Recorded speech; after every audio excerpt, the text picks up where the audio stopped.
Have you ever looked back at a decision you made and just thought, what was I thinking?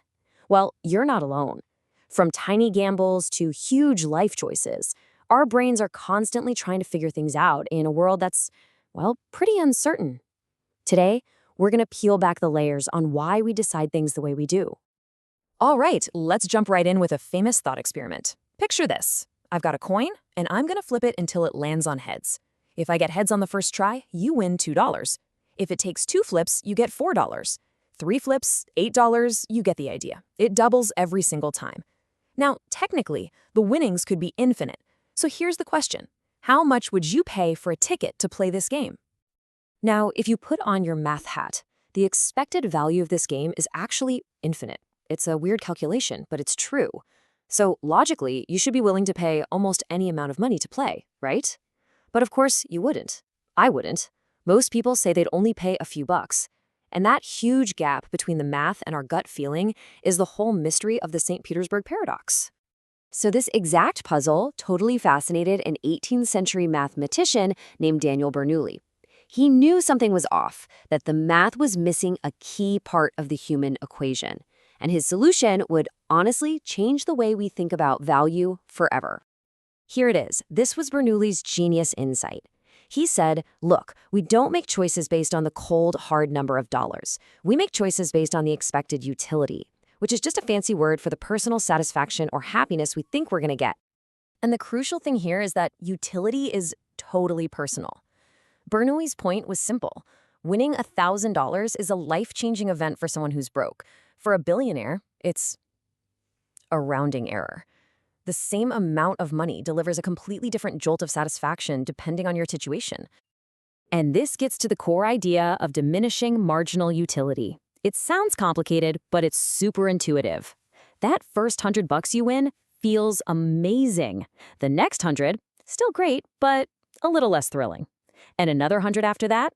Yeah, it's nice, but the excitement keeps dropping. Each extra dollar brings you a little less happiness than the one before it. So Bernoulli did the math. He created a formula that accounted for this decrease in satisfaction. And guess what he found? Once you swap out raw dollars for human utility, the game is no longer worth an infinite amount. It's worth about $4. And just like that, our intuition makes perfect sense. Paradox solved.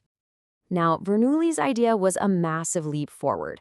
But let's be real, we don't walk around doing complex utility calculations in our heads every day. Our brains needed a faster, more efficient system for making decisions on the fly. And that system, well, it's a bit messy.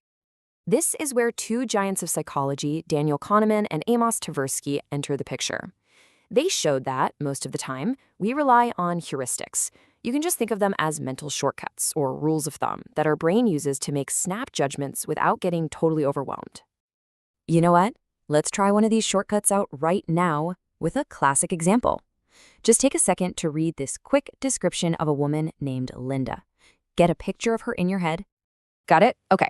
Now, based on that description, which of these two statements just feels more likely to you? Don't overthink it. Just go with your gut. Is it A or is it B? If you're like the vast majority of people, you picked B. The description of Linda just fits our stereotype of a feminist so well. But here's the catch. Logically, it's impossible for B to be more probable than A. Think about it. The group of all bank tellers has to be bigger than the much smaller subgroup of bank tellers who are also feminists. Our brains make this mistake because of the representativeness heuristic. We go with what feels right, not what's statistically sound. And that's just the tip of the iceberg. We use these shortcuts all the time. There's the availability heuristic, where we overestimate the chance of a shark attack because we can easily picture scenes from Jaws, or anchoring, which is a classic sales trick.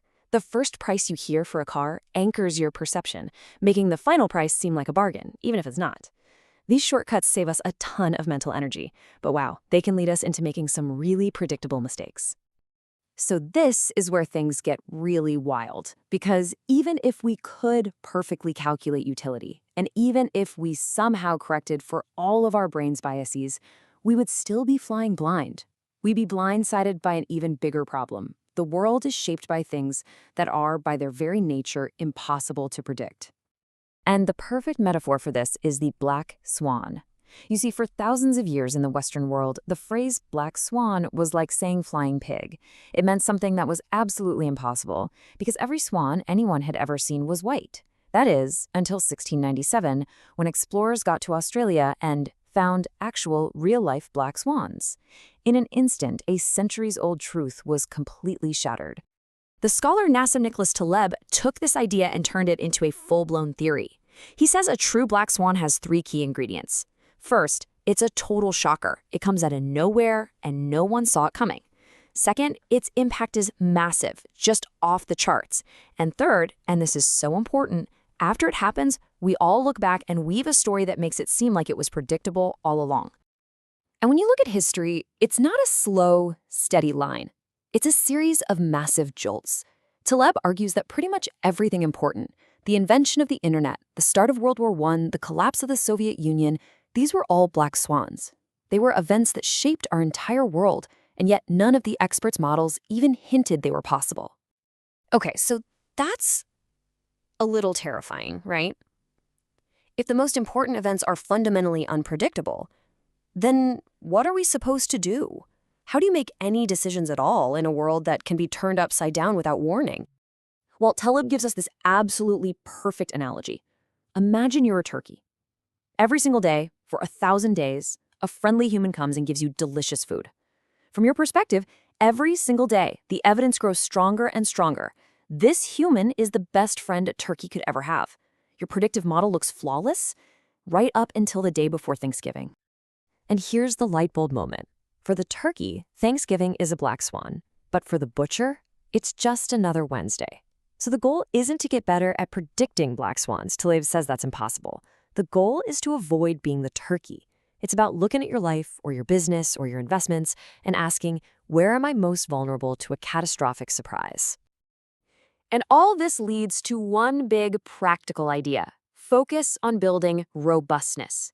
It's not about creating a perfect plan for a future you think you can predict. It's about building something, a career, a company, a portfolio that is strong enough to take a massive punch from a future you can't predict and still be left standing. So, when you put it all together, from the rational idea of utility to our brain's quirky shortcuts to the wild, unpredictable nature of black swans, it doesn't give us a crystal ball. It can't. But it does give us a much smarter and much more humble way to think about our choices. And it leaves us all with a pretty challenging question to mull over.